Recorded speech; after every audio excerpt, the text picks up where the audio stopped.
Good morning all of you. सारे के सारे साथियों को नमस्कार। कैसे हो सबके सब? बहुत अच्छे हो ना, और अपनी पढ़ाई भी अच्छे से कर रहे हो। तो सभी को राधे राधे। स्वागत है एक बार फिर से आज आपका कम्युनिटी की दुनिया में। और आपको पता है अपना एक बहुत ही इम्पोर्टेंट टॉपिक चल रहा है जिसका नाम है कॉन्ट्रासेप्टिव मेथड। क्या नाम है? Contraceptive method. और ये मैं आपको बता चुकी हूँ, आपकी एग्जाम की पॉइंट ऑफ व्यू से भी बहुत इम्पोर्टेंट है, चाहे वो आपकी एकेडमिक की एग्जाम मान लो, चाहे आपकी कंपटीशन की एग्जाम मान लो। तो सबसे पहले अपन कॉन्ट्रासेप्टिव मेथड के बारे में, अपन कॉन्ट्रासेप्टिव मेथड की डेफिनेशन पढ़ चुके हैं कि इसकी डेफिनेशन क्या होती है, इसकी परिभाषा क्या होती है। अपन ये भी पढ़ चुके हैं कि ऐसे कौन से आइडियल कॉन्ट्रासेप्टिव होने के लिए क्या क्या क्राइटेरिया होता है, जैसे वो सेफ होना चाहिए, इफेक्टिव होना चाहिए, इजीली एडमिनिस्ट्र यूज में ले सकते हैं उसको, सस्ता होना चाहिए। ये सब चीजें अपन ने पढ़ चुके हैं। तो आज की क्लास में अपन पढ़ रहे हैं कॉन्ट्रासेप्टिव मेथड। किसके बारे में पढ़ रहे हैं अपन? अपन जो है वो अपने कॉन्ट्रासेप्टिव मेथड के बारे में पढ़ रहे हैं कि जो कॉन्ट्रासेप्टिव मेथड होते हैं वो कौन कौन से होते हैं। तो सबसे पहले अपन देख लेते हैं इनका क्लासिफिकेशन की कॉन्ट्रासेप्टिव मेथड का क्लासिफिकेशन क्या होता है। तो सबसे पहले कॉन्ट्रासेप्टिव मेथड दो तरह के होते हैं, एक स्पेसिंग मेथड और एक टर्मिनल मेथड। एक कौन सा होता है?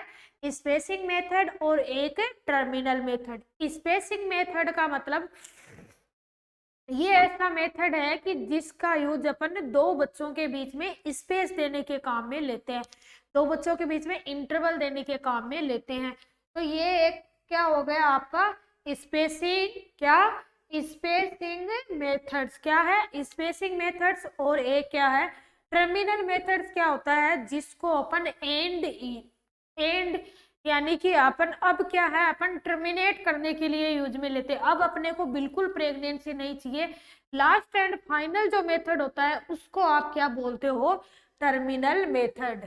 तो क्या होता है स्पेसिंग मेथड में आपके कौन से आते हैं? एक तो आपका आता है बैरियर। क्या आता है? बैरियर। दूसरा आईयूडी। आईयूडी को क्या बोलते हो आप? Intra uterine intra uterine device. एक तो आपका हो गया बैरियर, एक आपका हो गया आईयूडीज जिसको आप इंट्रा यूटेराइन डिवाइसेज बोलते हो। उसके बाद में आपका हो गया हार्मोनल। कौन सा? हार्मोनल। और उसके बाद में आपका लास्ट में हो गया इमरजेंसी कॉन्ट्रासेप्शन। तो सबसे पहला कौन सा हो गया? बैरियर। क्या? बैरियर। दूसरा आईयूडी इंट्रा यूटेराइन डिवाइसेज। उसके बाद में हार्मोनल और लास्ट में इमरजेंसी कॉन्ट्रासेप्शन। सबसे पहला क्या है स्पेसिंग में? बोलो अब साथ साथ ताकि याद हो जाए यहीं पे। स्पेसिंग मेथड में सबसे पहला क्या है? बैरियर। दूसरा आईयूडी यानी कि इंट्रायूटेराइन डिवाइसेस। तीसरा हार्मोनल। और उसके बाद में इमरजेंसी कॉन्ट्रासेप्शन। इधर टर्मिनल में दो मेथड होते हैं, मेल स्टरलाइजेशन, ये स्टरलाइजेशन है। एक आपके होता है मेल स्टरलाइजेशन, एक आपके होता है फीमेल स्टरलाइजेशन। क्या? मेल स्टरलाइजेशन और फीमेल स्टरलाइजेशन। टर्मिनल में दो मेथड होते हैं, मेल स्टरलाइजेशन और फीमेल स्टरलाइजेशन।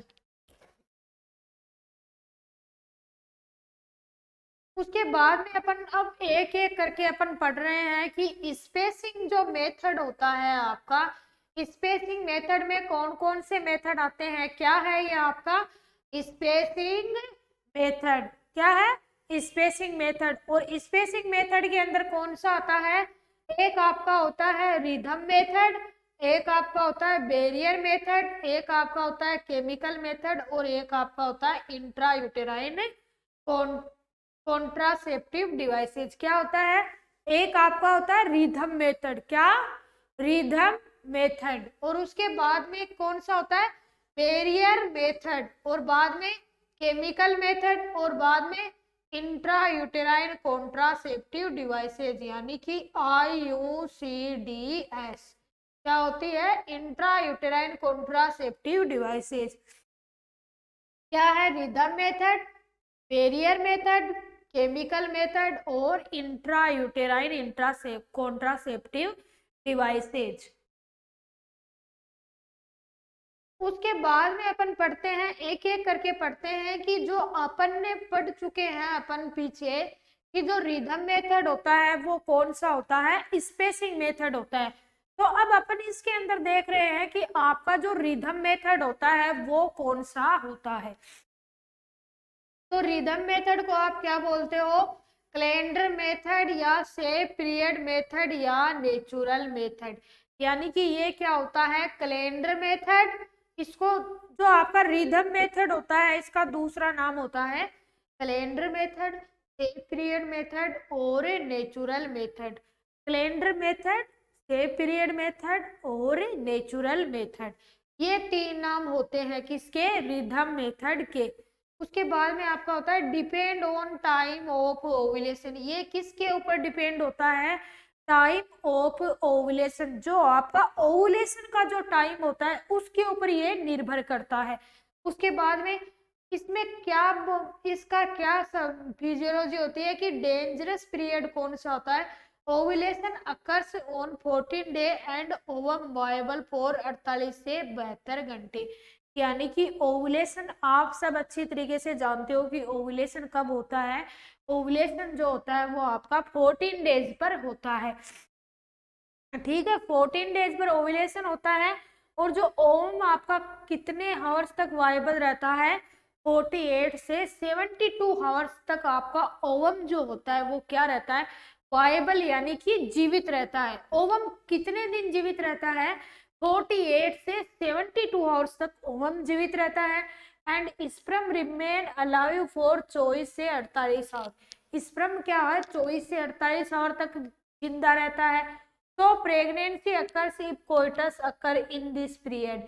यानी कि अगर कोइटस जो है वो इस टाइम के अंदर हो गया तो क्या हो सकती है? प्रेगनेंसी हो सकती है।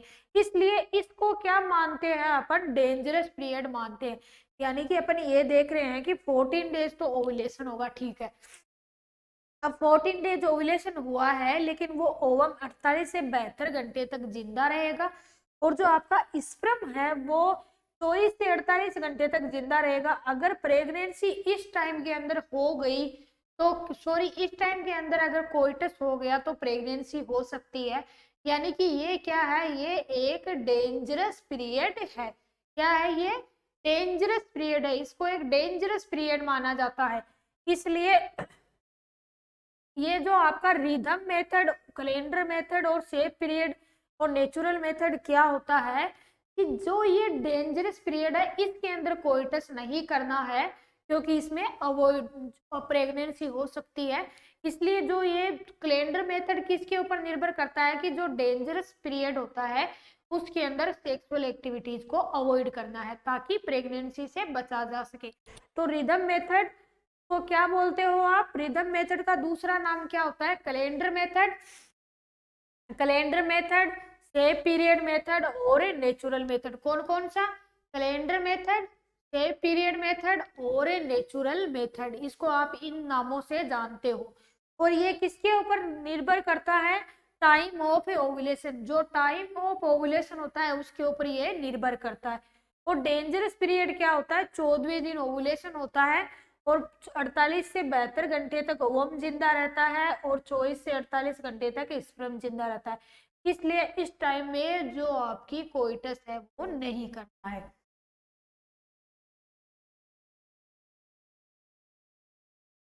उसके बाद में आप आगे पढ़ते हो क्या? बैरियर मेथड्स की। जो आपने बैरियर मेथड्स कौन से होते हैं, यानी कि बैरियर मेथड्स कौन सा होता है? तो बैरियर मेथड एक तो आपका होता है मेल कंडोम, एक आपका होता है फीमेल कंडोम, एक होता है डायफ्राम और एक होता है स्पर्मिसाइड्स। बैरियर मेथड में क्या होते हैं? Male condom, female condom, diaphragm और स्पर्मिसाइड्स। बोलो, याद हो जाए क्या? Male condom, female condom, diaphragm और स्पर्मिसाइड्स। अब अपन अलग अलग करके पढ़ रहे हैं। ये क्या है, मेल कोंडोम। कि मेल कोंडोम क्या होता है, तो ये most commonly known and used contraceptive method.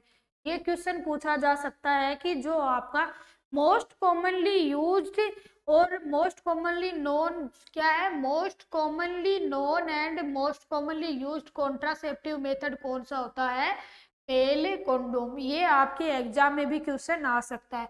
Better known in India as a Nirodh. India में ये कंपटीशन के एग्जाम में क्वेश्चन आता है कि मोस्ट कॉमनली कौन सा मेथड काम में लिया जाता है, तो मेल कोंडोम। और क्या है कि जो better known in India as Nirodh, India में इसको किसके नाम से जानते हैं, निरोध के नाम से जानते हैं। इंडिया में इसको निरोध के नाम से जाना जाता है।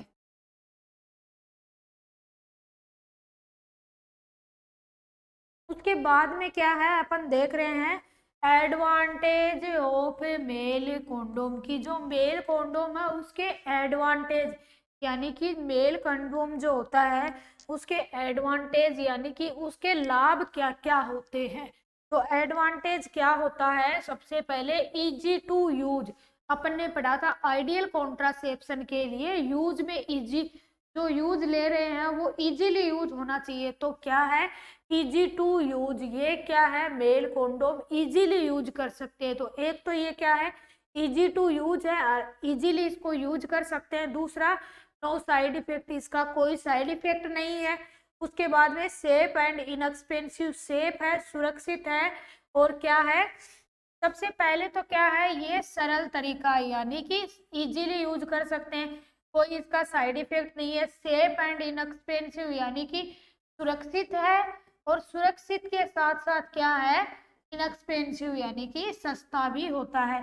प्रोटेक्ट फ्रॉम एसटीडी, ये एक ऐसा कॉन्ट्रासेप्टिव मेथड है, वो किससे प्रोटेक्ट करता है, आपको सेक्सुअली ट्रांसमिटेड डिजीज से भी प्रोटेक्ट करता है। इजी अवेलेबिलिटी, इजीली अवेलेबल हो जाता है, हर कहीं भी अवेलेबल हो जाता है। Effective in controlling AIDS, AIDS को कंट्रोल करने में भी इफेक्टिव है।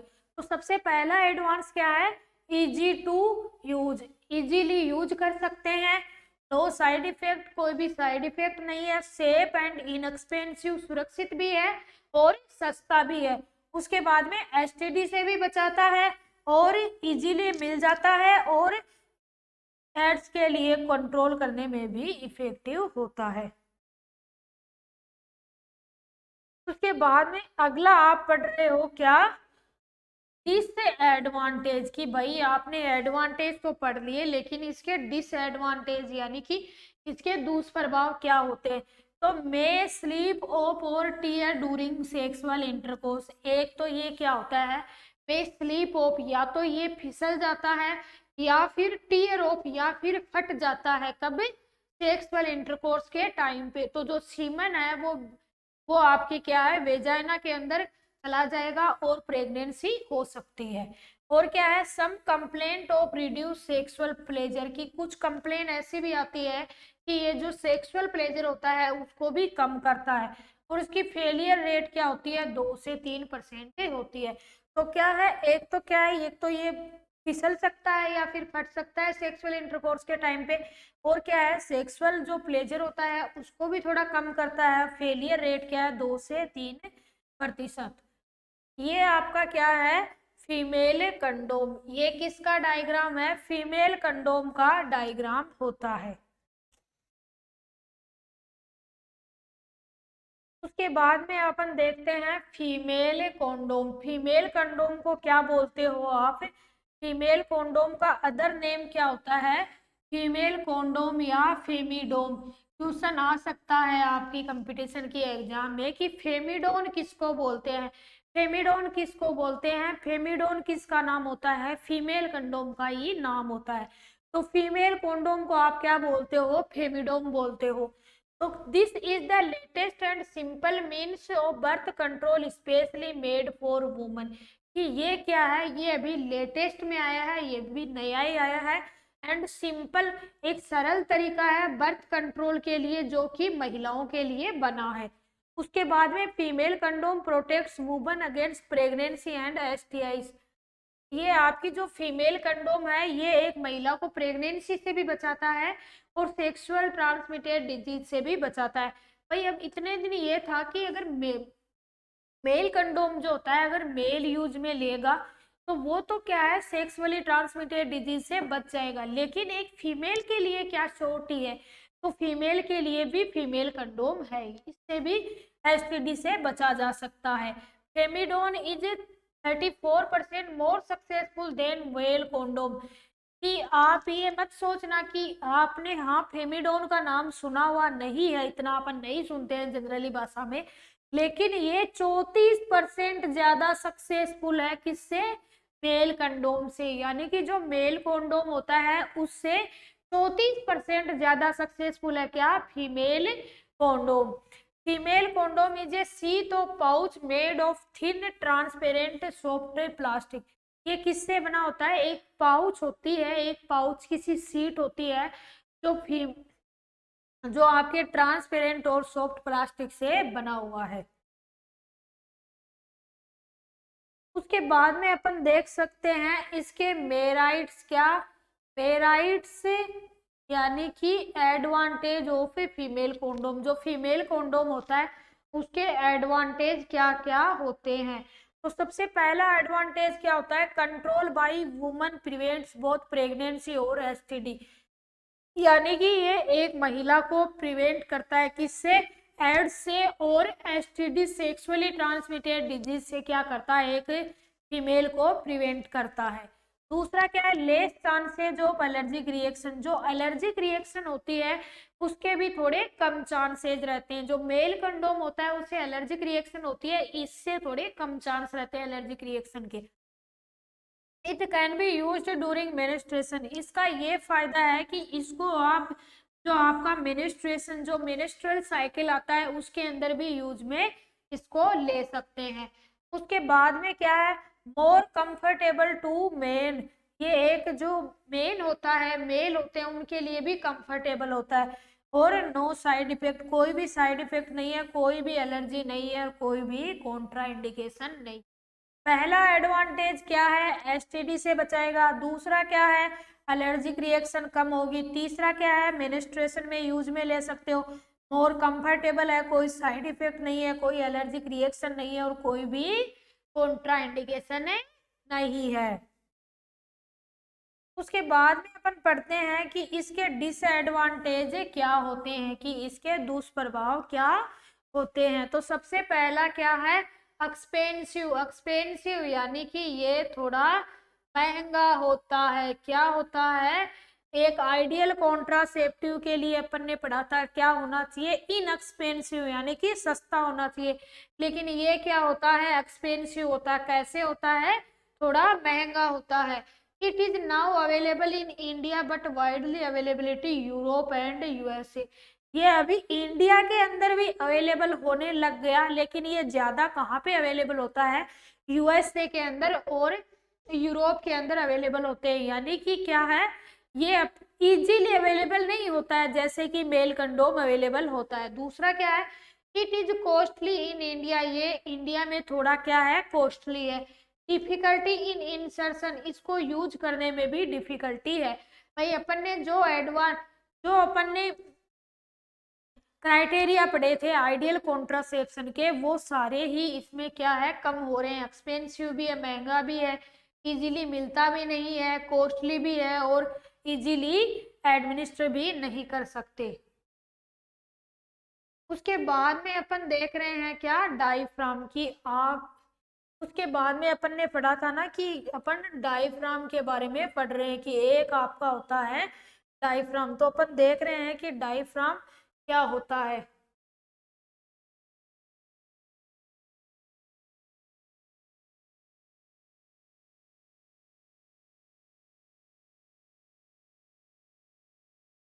तो ये क्या किसका डायग्राम है? ये भी आने वाला है थोड़ी देर में। ये किसका डायग्राम है? आपके डायफ्राम का डायग्राम है।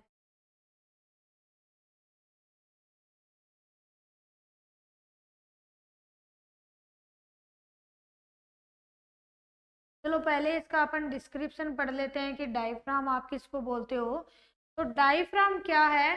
डायफ्राम जो है क्या, डायफ्राम, ये डायफ्राम जो आपके रेस्पिरेटरी सिस्टम में आता है वो वाला डायफ्राम नहीं है। ये कौन सा डायफ्राम है? ये एक कॉन्ट्रासेप्टिव डिवाइस है। क्या है? This device known by the name of Dutch cap. Diaphragm का दूसरा नाम क्या होता है? एग्जाम का क्वेश्चन है, आ सकता है। डायफ्राम को क्या बोलते हो? Dutch, DUTCH, Dutch cap. ये कंपटीशन में आता है क्वेश्चन की डायफ्राम का अदर नेम क्या है? Dutch cap. क्या है डायफ्राम का दूसरा नाम? Dutch cap. A flexible spring is attached to it.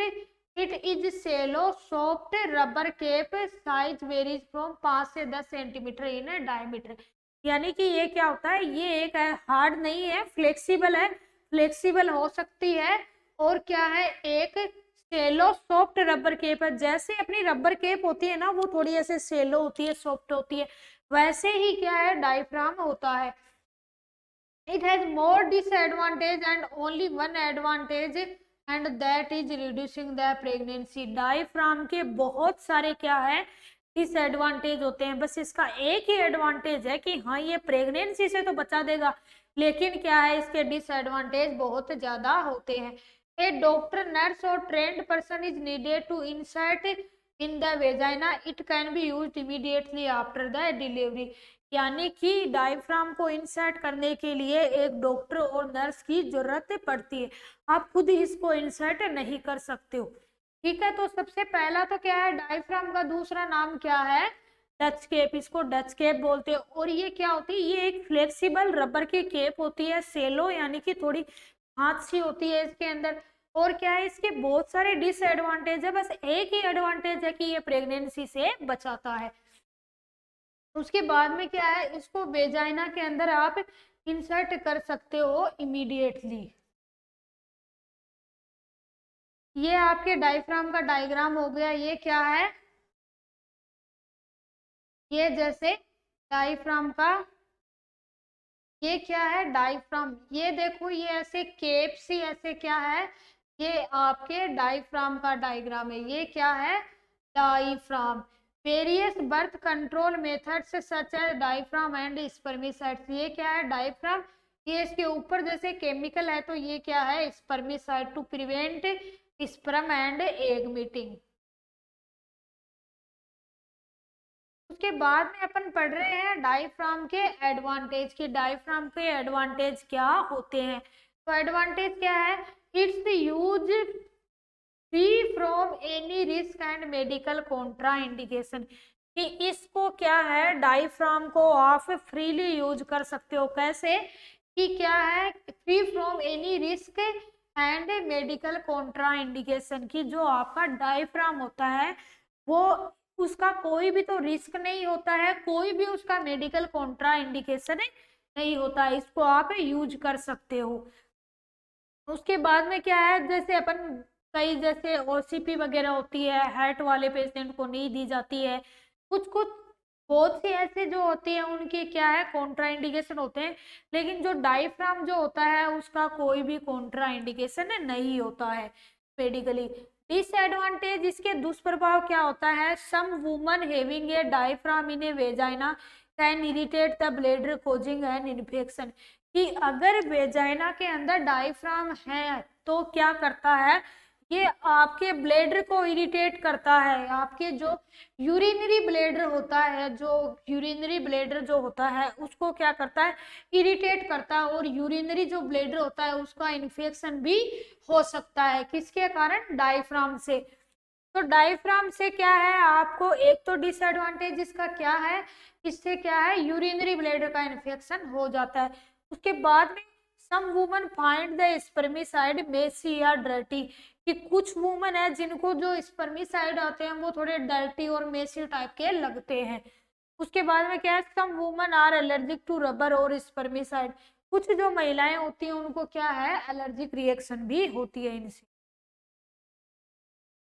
उसके बाद में अपन ने देखा था क्या, वेजाइनल स्पंज। एक आपके बेरियर मेथड में आता है वेजाइनल स्पंज। अब वेजाइनल स्पंज किसको बोलते हो?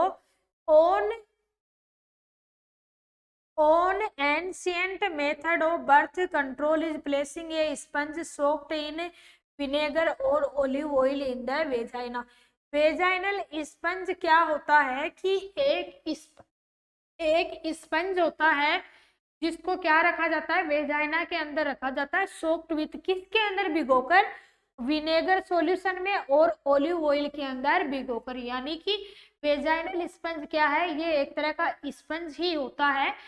इसको क्या है, आप जो है वो विनेगर सॉल्यूशन में और ऑलिव ऑयल में भिगोकर वेजाइना के अंदर रखते हैं। और क्या है, this technique is not use in these days, कि आजकल ये टेक्निक काम में नहीं आती है। उसके बाद में vaginal sponge has limited usages and effectiveness. Vaginal sponge जो है उसके लिमिटेड यूजेज, यानी कि बहुत लिमिट तक ही इसको यूज किया जाता है, और इफेक्टिवनेस भी ज्यादा नहीं होती है। तो अपने को ज्यादा पढ़ना ही नहीं है इसके बारे में। फिर उसके बाद में अपन देख रहे हैं क्या, केमिकल बैरियर मेथड। इतनी देर तक अपन कौन से पढ़ रहे थे, इतनी देर तक अपन फिजिकल बैरियर मेथड, फिजिकल और आपके जो, इतनी देर तक अपन फिजिकल और मैकेनिकल बैरियर मेथड पढ़ रहे थे, जो कि आप किसी ना किसी बैरियर को काम में ले रहे हो। अब आप कौन से बैरियर को काम में ले रहे हो, केमिकल बैरियर मेथड, यानी कि आपका जो रासायनिक बैरियर मेथड होता है, आप बैरियर के रूप में किसको काम में ले रहे हो, किसी केमिकल को काम में ले रहे हैं।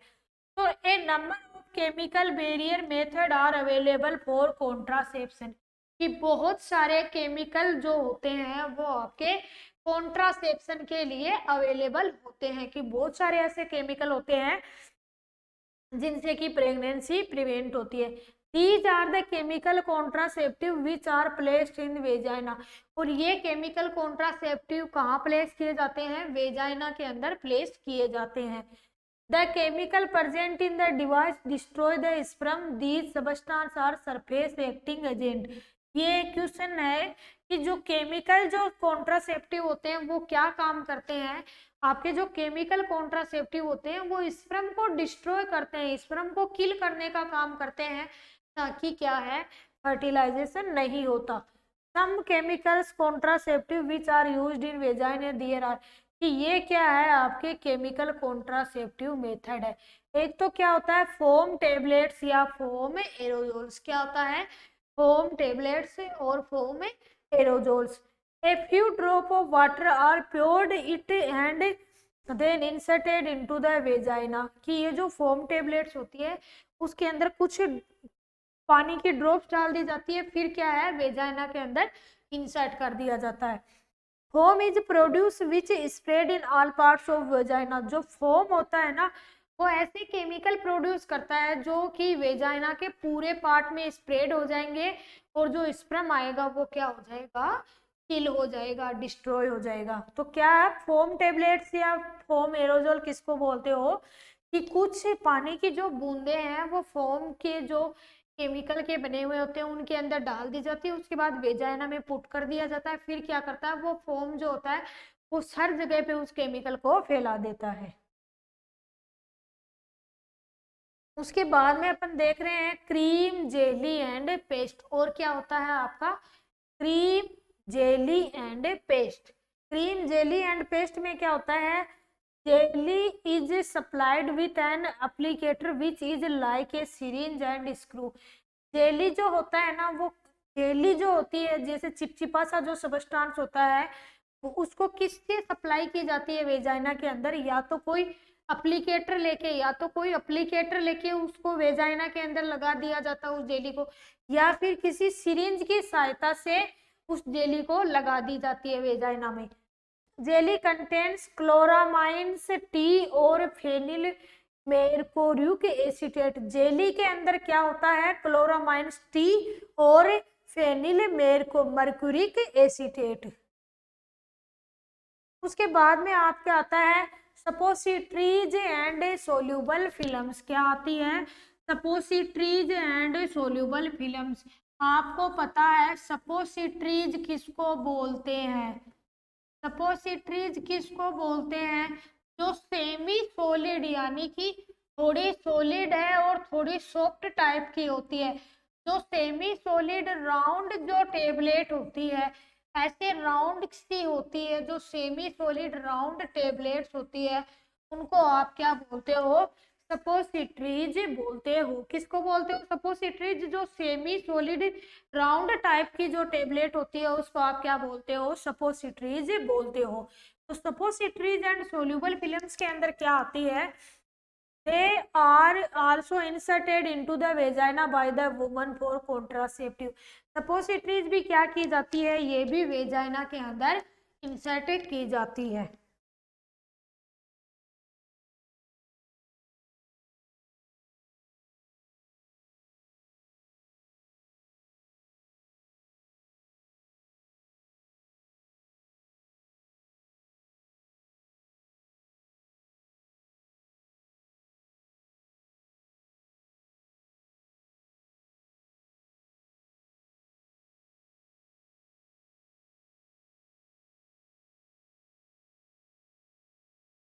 उसके बाद में इनके अपन देख रहे हैं एडवांटेज की। इसके एडवांटेज क्या होते हैं? सपोसिटरीज और ये जो केमिकल मेथड पढ़े थे, इनके एडवांटेज क्या होते हैं, लाभ क्या होते हैं? They are simple and easy to use and provide contraceptive action when needed. कि सपो इनके एडवांटेज क्या होते हैं? एक तो ये सिंपल होते हैं, सरल होते हैं, इजी टू यूज, इनको इजीली यूज कर सकते हो, और कॉन्ट्रासेप्टिव आपको प्रोवाइड करते हैं। जब आपको जरूरत होती है तब आपको कॉन्ट्रासेप्शन प्रोवाइड करते हैं। एक तो क्या होते हैं? ये सिंपल होते हैं, सरल होते हैं, इजीली आप यूज कर सकते हो। जब आपको जरूरत होती है तब आप इसको कॉन्ट्रासेप्टिव के रूप में काम में ले सकते हो। उसके बाद में क्या है? They are free from toxic effect. इनके क्या है? ये केमिकल्स है लेकिन इनके कोई टॉक्सिक यानी कि टॉक्सिक इफेक्ट यानी कि इनके कोई घातक प्रभाव भी नहीं होते हैं। क्या नहीं होते हैं? इनके कोई टॉक्सिक इफेक्ट यानी कि कोई घातक प्रभाव भी नहीं होते हैं। उसके बाद में क्या है? No medical assistance needed. आप जैसे डायफ्राम के अंदर आपको मेडिकल असिस्टेंस की जरूरत पड़ रही थी, डॉक्टर और नर्स की जरूरत पड़ रही थी, वैसे आपको मेडिकल असिस्टेंस की जरूरत नहीं पड़ती है इनमें। लेकिन इसके दुष्प्रभाव, इसके डिसएडवांटेज क्या होते हैं? They often cause allergy. एक तो इनसे क्या है? एलर्जी हो सकती है। दूसरा क्या है? Irritation and burning in the vagina. जो आपका वेजाइना है उसके अंदर इरिटेशन हो सकती है और बर्निंग सेंसेशन यानी कि जलन हो सकती है। They are to be highly placed in the vagina. ये क्या है? वेजाइना के वेजाइनल ओस के अंदर हाईली, बहुत दूर तक इनको क्या है? प्लेस करना पड़ता है। एक तो इनसे एलर्जी होती है, इरिटेशन होता है, बर्निंग सेंसेशन होता है, और दूर तक इनको प्लेस करना पड़ता है। उसके बाद में अपन ने पढ़े थे क्लासिफिकेशन ऑफ हार्मोनल कॉन्ट्रासेप्टिव। कि जो आपका हार्मोनल कॉन्ट्रासेप्टिव होता है, आपने क्या है? अपन के फिजिकल पढ़ रहे हैं, केमिकल पढ़ चुके हैं। अब अपन देखते हैं, अपन ने देखा था हार्मोनल कॉन्ट्रासेप्टिव भी होता है। तो जो हार्मोनल कॉन्ट्रासेप्टिव होता है उसका क्या क्लासिफिकेशन होता है? तो हार्मोनल कॉन्ट्रासेप्टिव के अंदर क्या होता है? हार्मोनल कॉन्ट्रासेप्टिव में ये किसकी बनी हुई? ये हार्मोन्स की बनी हुई होती है। ये क्या होती है? एक आपका होता है ओरल पिल्स। एक नंबर पे क्या होता है? ओरल पिल्स, जिसको आप क्या बोलते हो?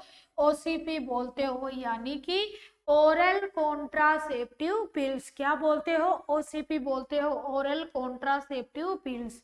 ओरल पिल्स कौन कौन सी होती है? ओरल का मतलब आप मुंह से लेते हो, पिल्स यानी कि छोटी छोटी गोलियां। पिल्स जो स्मॉल साइज की गोलियां होती है उनको पिल्स बोलते हैं, यानी कि इनको ओरली लिया जाता है। एक तो क्या होती है? कुछ पिल्स तो कुछ पिल्स ऐसी होती हैं जो कंबाइंड होती है। इनके अंदर आपकी कंबाइंड, एक तो आपका होता है कंबाइंड पिल्स, कंबाइंड काम में आती है। कंबाइंड हार्मोन होते हैं, एक तो आपकी कंबाइंड पिल्स होती है। एक प्रोजेस्टेरोन ओनली पिल, जिसको आप पीओपी के नाम से बोलते हो। कौन सी होती है? प्रोजेस्टेरोन ओनली पिल। कौन सी? प्रोजेस्टेरोन ओनली पिल, जिसको आप पॉप के नाम से जानते हो। एक आपकी होता है पोस्ट कोइटल पिल, या फिर जिसको आप मॉर्निंग आफ्टर पिल के नाम से भी जानते हो। क्या? मॉर्निंग आफ्टर पिल्स के नाम से भी जानते हो। क्या होती है आपकी पोस्ट कोइटल पिल या इमरजेंसी पिल और मॉर्निंग आफ्टर पिल्स। के बाद में आती है वंस ए मंथ या फिर long acting pills. Once a month होती है, इसको एक मंथ के अंदर एक बार ही काम में लेते हैं। एक आपके मेल पिल भी होती है, कौन सी, मेल पिल भी होती है, यानी कि जो आदमी जो लेते हैं। एक तो कौन कौन सी हो गई, सबसे पहले तो एक तो आपकी होती है कंबाइंड पिल्स, कौन सी, कंबाइंड पिल्स। उसके बाद में progesterone only pills, combined pills को क्या बोलते हो, ओसीपी बोलते हो। और क्या होती है प्रोजेस्टेरोन ओनली पिल्स यानी कि पोप्स। उसके बाद में पोस्ट कोइटल पिल या मॉर्निंग आफ्टर पिल्स और वंस ए मंथ और मेल पिल। उसके बाद में आपका होता है deputy slow release formulations. Deputy या डेपोट का मतलब क्या होता है, डेपोट का मतलब ये होता है कि अगर कोई डेपोट इंजेक्शन का मतलब क्या होता है कि अगर कोई सबस्टांस है जिसको आप स्किन के अंदर या फिर बॉडी के अंदर क्या कर रहे हो, आप उस सबस्टांस को बॉडी के अंदर इंसर्ट कर रहे हो और ये धीरे धीरे जैसे 2 महीनों तक 3 महीनों तक क्या है धीरे धीरे वहां पे केमिकल छोड़ता रहता है। तो डेपोट का मतलब क्या होता है, डेपोट का मतलब डिपॉजिट करना। आपने ऐसा कोई सबस्टांस या कुछ चीज इंसर्ट कर दी है, वो क्या करेगी धीरे धीरे वहां पे क्या करेगी केमिकल को रिलीज करती जाएगी कई दिनों तक। तो क्या होती है, स्लो रिलीज होती है, धीरे धीरे रिलीज होती है।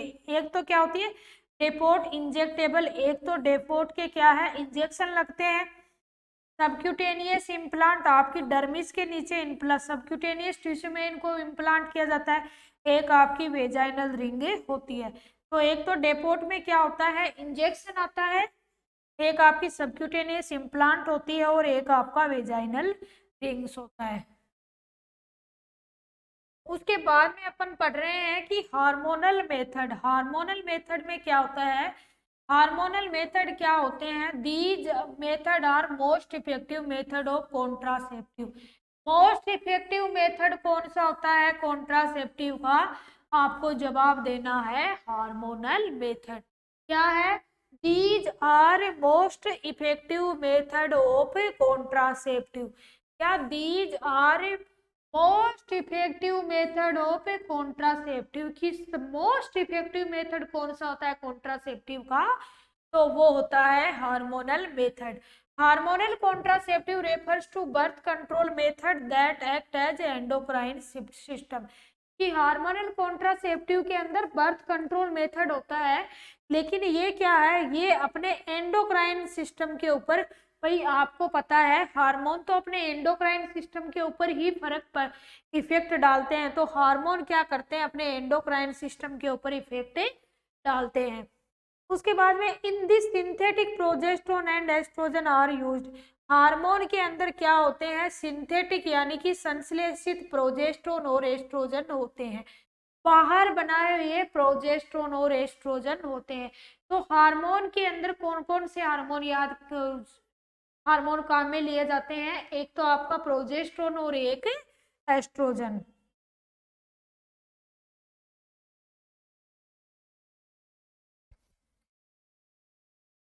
उसके बाद में अपन पढ़ रहे हैं ओरल पिल्स। क्या देख रहे हैं अपन, ओरल पिल्स की, जो आपकी ओरल पिल्स जिसको आप क्या बोलते हो ओसीपी यानी कि oral contraceptive pills, oral contraceptive pills. Oral pills कौन सी होती है, एक हार्मोन में आपकी आती है ओरल पिल्स या फिर ओसीपी। इसके अंदर एक आपकी होती है कंबाइंड पिल्स, कौन सी पिल्स होती है कंबाइंड पिल्स। कंबाइंड पिल्स के अंदर क्या होता है, कंबाइंड का यानी कि ये कंबाइंडली होती है, दो का कॉम्बिनेशन होता है, बोथ एस्ट्रोजन एंड प्रोजेस्टेरोन। किस किस का कॉम्बिनेशन होता है भाई बोलो, इसके अंदर एस्ट्रोजन और आपके प्रोजेस्टेरोन का कंपोजिशन होता है। दोनों को कौन कौन से होते हैं, एस्ट्रोजन और progesterone. This pill is to be taken orally from 5th day of menstrual cycle to 21 days continuously. कि जो मेंस्ट्रुअल साइकिल का 5th डेज होता है उससे ली जाती है और 21 दिन तक इसको कंटिन्यू लिया जाता है, बीच में इसको रोका नहीं जाता है।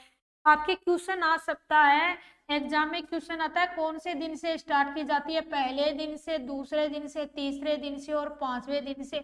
तो कई ऐसे सोचते हैं यार तीसरे दिन से आंसर होगा, लेकिन नहीं, वो आंसर फिर नेगेटिव में जाएगा, तीसरे दिन आंसर नहीं होगा। तो आपका 5th डेज होता है, 5वां जो दिन होता है उससे ली जाती है एग्जैक्टली 5th डेज आपका आंसर सही होगा।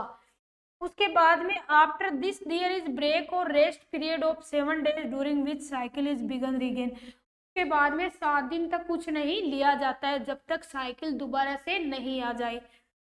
The day bleeding start is considerable to the 1 day of next menstrual cycle. जो फर्स्ट डे होता है ब्लीडिंग का वो क्या है, एक डे यूज में लिया, जब फर्स्ट दिन के नाम से उसको काउंट किया जाता है। तो ओरल पिल्स के अंदर क्या आती है आपकी, कंबाइंड पिल्स। क्या कौन सी पिल्स आती है, कंबाइंड पिल्स, यानी कि ओसीपी। ओसीपी क्या होती है, कंबाइंड पिल में जैसे ओसीपी का मतलब आपके एस्ट्रोजन और प्रोजेस्ट, कौन कौन से हार्मोन होंगे, एक तो आपका एस्ट्रोजन होगा, दूसरा प्रोजेस्ट्रोन, और क्या है जो आपका मेंस्ट्रुअल साइकिल होता है उससे 5th डे से लेना स्टार्ट करते हैं और 21 दिन तक कंटिन्यू लेते हैं। उसके बाद में क्या है, 7 दिन तक कुछ नहीं लेते हैं, और जो ब्लीडिंग मेंस्ट्रुअल साइकिल का जो फर्स्ट दिन ब्लीडिंग होती है उसको फर्स्ट डे के नाम से काउंट किया जाता है। उसके बाद में जो आपकी हार्मोनल मेथड के अंदर ये आपका एक आता है माला एन और एक आपका आता है माला डी। माला एन का नाम माला एन क्यों पड़ा, एन का मतलब होता है, बहुत ही इंटरेस्टिंग इनका नाम पड़ा हुआ है। आप देखो ये क्या नाम है, एक का नाम है माला एन और एक का नाम है माला डी। तो भाई इसका माला एन ही नाम क्यों पड़ा है, इसको माला पी भी बोल सकते थे, माला डी ही नाम क्यों पड़ा, माला ई भी बोल सकते थे। बहुत ही इंटरेस्टिंग स्टोरी है कि जो माला एन जो होती है ना, इस एन का मतलब होता है, इस एन का मतलब होता है निःशुल्क, यानी कि ये क्या है, माला एन इसलिए इसको बोल रहे हैं, माला एन क्यों बोल रहे हैं, क्योंकि एन का मतलब होता है निःशुल्क। माला एन का मतलब निःशुल्क, यानी कि ये निःशुल्क उपलब्ध होती है। अपन देखते हैं ना जैसे गवर्नमेंट हॉस्पिटल के अंदर जो दवाइयाँ आती हैं उसके ऊपर लिखा होता है ये निःशुल्क उपलब्ध है, वैसे ही माला एन क्या होती है, निःशुल्क उपलब्ध होती है। यानी कि एन का इसमें यहाँ एन का मतलब है निःशुल्क, यानी कि ये इसका एन नाम इसलिए पड़ा है क्योंकि ये निःशुल्क उपलब्ध होती थी। तो एन का मतलब निःशुल्क, डी फॉर, इस डी का मतलब यहाँ पे होता है दुकान, यानी कि ये आपको कहाँ से लेनी पड़ेगी, दुकान से लेनी पड़ेगी। तो माला डी, इस डी का मतलब क्या होता है, यहाँ पे डी का मतलब होता है दुकान। ये आपको निःशुल्क मिलती है और ये किससे लेते हो आप, ये आपको दुकान से खरीदनी पड़ती है। तो क्या है इन दोनों का मतलब। माला एन के अंदर क्या होता है, नोर एथिस्टोन एसीटेट बर्थ कंट्रोल या फिर एथिनिल ओएस्ट्रिडियोल रेगुलेट मेंस्ट्रुअल साइकिल। एक तो आपका केमिकल माला एन के अंदर, एक तो आपका केमिकल होता है नोर एथिस्टोन एसीटेट, क्या, नोर एथिस्टोन एसीटेट, क्या बोलो, नोर एथिस्टोन एसीटेट, जो क्या करता है, बर्थ कंट्रोल करता है। एक क्या होता है एथिनिल ओएस्ट्रिडियोल, क्या होता है एथिनिल ओएस्ट्रिडियोल, जो क्या करता है, रेगुलेट मेंस्ट्रुअल साइकिल। ये क्वेश्चन पूछ सकते हैं आपको कि इसके अंदर कौन सा केमिकल है वो तो क्या करता है, बर्थ को कंट्रोल करता है, और कौन सा केमिकल है वो आपकी मेंस्ट्रुअल साइकिल को रेगुलेट करता है। तो नोरेथिस्टोन तो बर्थ को कंट्रोल करता है, कौन सा, नोरेथिस्टोन, और एथिनिल एस्ट्रिडियोल मेंस्ट्रुअल साइकिल को रेगुलेट करता है। उसके बाद में डी के अंदर क्या आता है, डी नोर्जेस्ट्रोल। इसके अंदर नोरेथिनिस्ट्रोल, इसके अंदर आता है डी नोर्जेस्ट्रोल, जो बर्थ कंट्रोल करता है। इट वर्क बिफोर प्रेगनेंसी अकर। और एथिनिल ओएस्ट्रिडियोल क्या करता है, मेंस्ट्रुअल साइकिल को रेगुलेट करता है। कौन सा होता है, एक तो डीनोर्जेस्ट्रोल और एथिनिल ओस्ट्रिडियोल। डीनोर्जेस्ट्रोल क्या करता है, बर्थ कंट्रोल करता है। एथिनिल ओस्ट्रिडियोल क्या करता है, रेगुलेट मेंस्ट्रुअल साइकिल। उसके बाद में अपन इसकी देख लेते हैं इफेक्टिवनेस, कि इसकी इफेक्टिवनेस से क्या होती है, ये कितना क्या इफेक्टिव होता है। Combined pills are very effective, failure rate is 1 pregnancy 100 woman पर यूजेज। क्या होती है, कंबाइंड पिल बहुत इफेक्टिव होती है, क्या, वेरी इफेक्टिव होती है, बहुत ज्यादा इफेक्टिव होती है, क्या, कंबाइंड पिल्स। और फेलियर रेट कितनी होती है इसकी, 1 प्रेगनेंसी इन 100 वुमन यूज। यानी कि अगर 100 महिलाएं इसको यूज में ले रही है ना, तो बाई चांस एक महिला के अंदर ही ये क्या है, इसकी फेलियर रेट होगी। अगर 100 महिलाएं इसको यूज में ले रही है, तो एक ही ऐसी महिला होगी जिसको बाई चांस प्रेगनेंसी हो सकती है, अदरवाइज इसका क्या है, फेलियर रेट नहीं है। If taken regularly oral pills are 100% effective. अगर रेगुलरली यूज में ली जाती है तो ये क्या है, 100% इफेक्टिव होती है। अब अपन देख रहे हैं इसके एडवांटेज, इसके लाभ क्या होते हैं। Easy to use, do not interfere with coitus.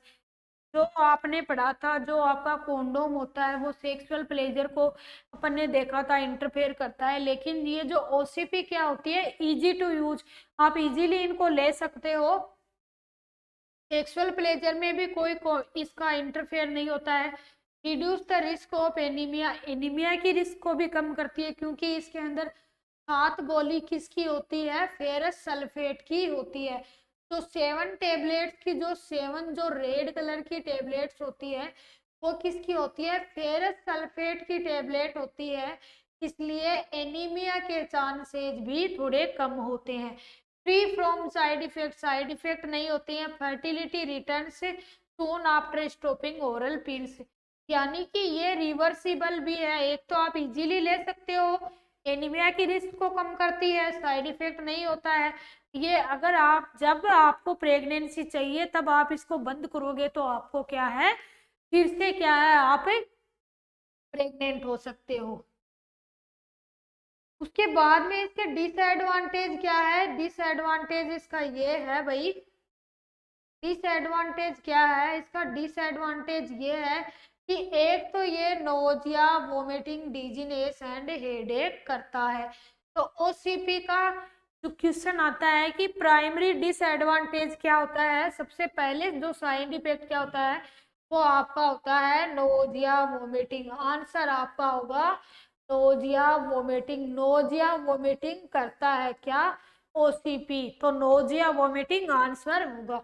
तो क्या करता है, एक तो nausea, nausea vomiting, dizziness and headache. Nausea vomiting, dizziness और हेडेक करता है। और क्या रहती है, टेंडरनेस, स्मूथनेस ऑफ ब्रेस्ट, जो आपके ब्रेस्ट टेंडरनेस रहती है। स्लाइट वेट गेन, थोड़ा बहुत वेट गेन भी होता है। सप्रेस लैक्टेशन, लैक्टेशन को भी सप्रेस करता है। May cause hepatic adenoma and gall bladder disease, क्योंकि आपको पता है कि जो अपनी जो टेबलेट्स होती है उसका मेटाबॉलिज्म कौन करता है, लीवर करता है। तो ये लीवर के अंदर क्या होता है, एडिनोमा, यानी कि लीवर का जो एडिनोमा भी हो सकता है, और गोल ब्लेडर की डिजीज भी हो सकती है। तो नोजिया वोमिटिंग करता है, डिजीनेस, हेडेक करता है, ब्रेस्ट टेंडरनेस होती है, थोड़ा बहुत वेट गेन होता है, लैक्टेशन को सप्रेस करता है, और हेप्टिक एडिनोमा करता है। तो आज की क्लास में अपन इतना ही पढ़ेंगे। अपन एक बार फिर से अपनी रिवीजन कर लेते हैं कि आज की क्लास में अपन ने क्या क्या पढ़ा।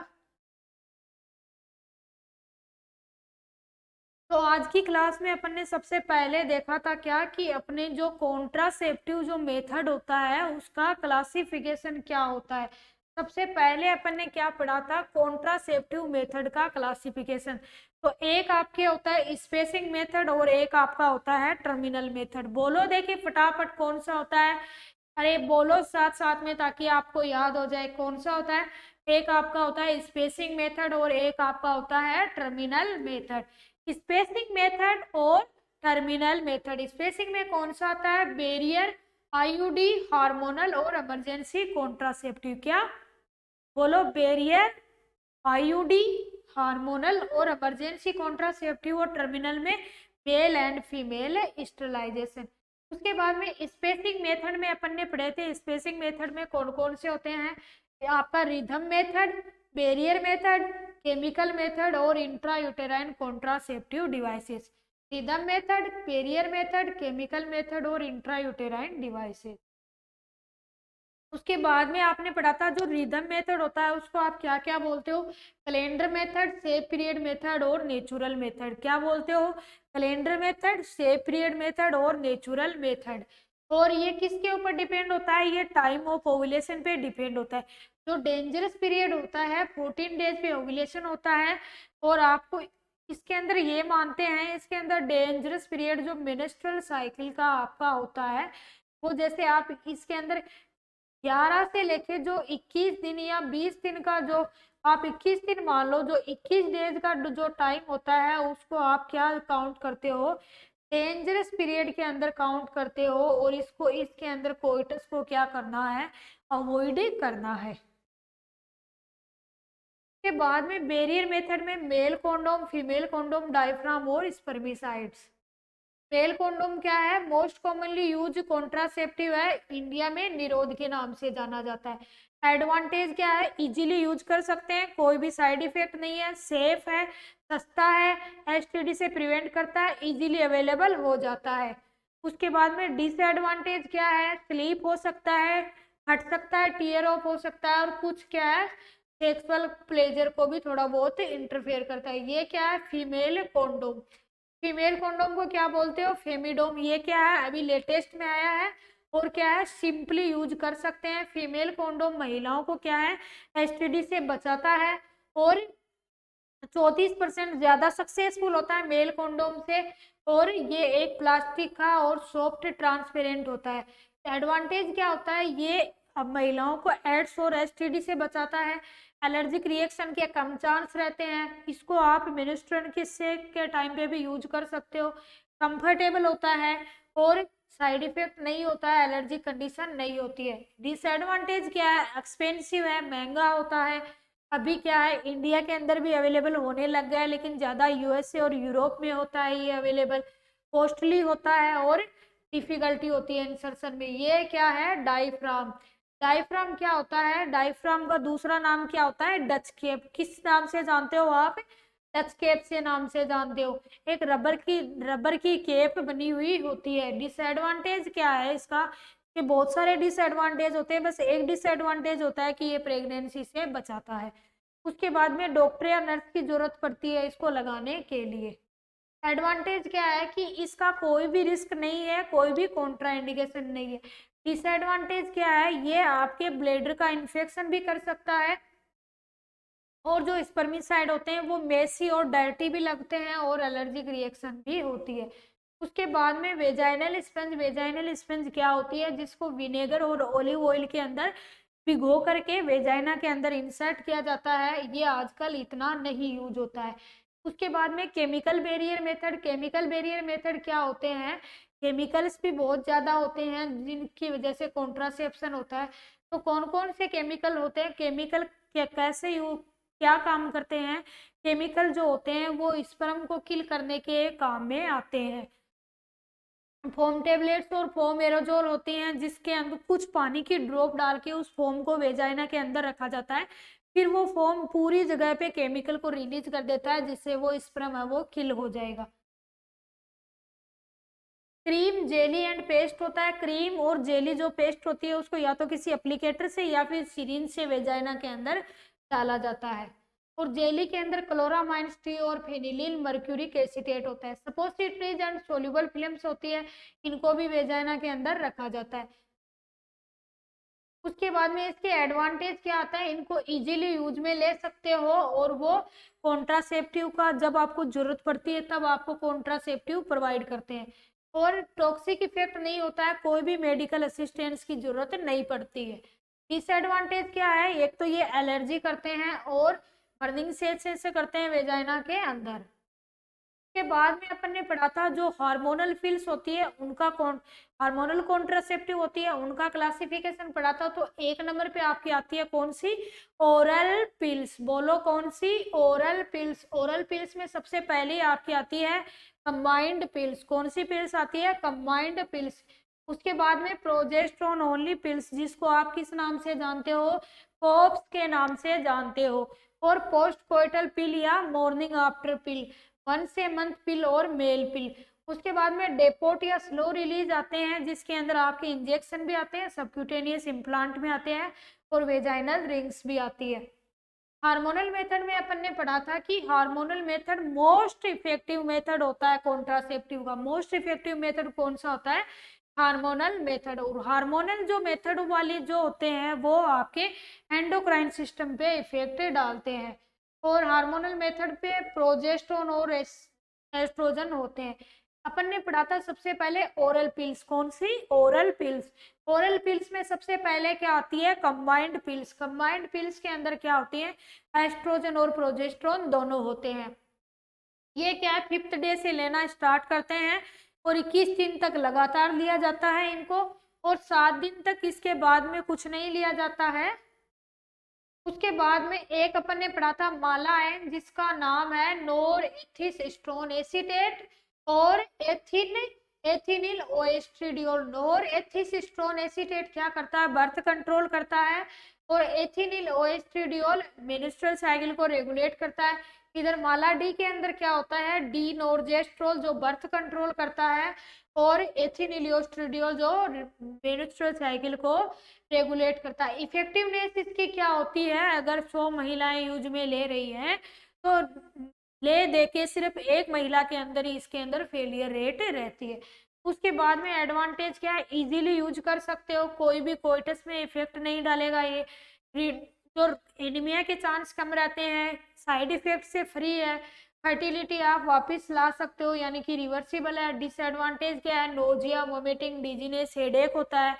सबसे पहले क्या होता है, नोजिया वोमिटिंग होता है, और क्या होता है, टेंडर ब्रेस्ट टेंडरनेस होती है, थोड़ा बहुत वेट गेन होता है, लेक्टेशन को सप्रेस करती है, और हिपेटिक एडिनोमा हो सकता है। तो thanks to all of you, आज की क्लास में अपन इतना ही पढ़ेंगे। Thank you.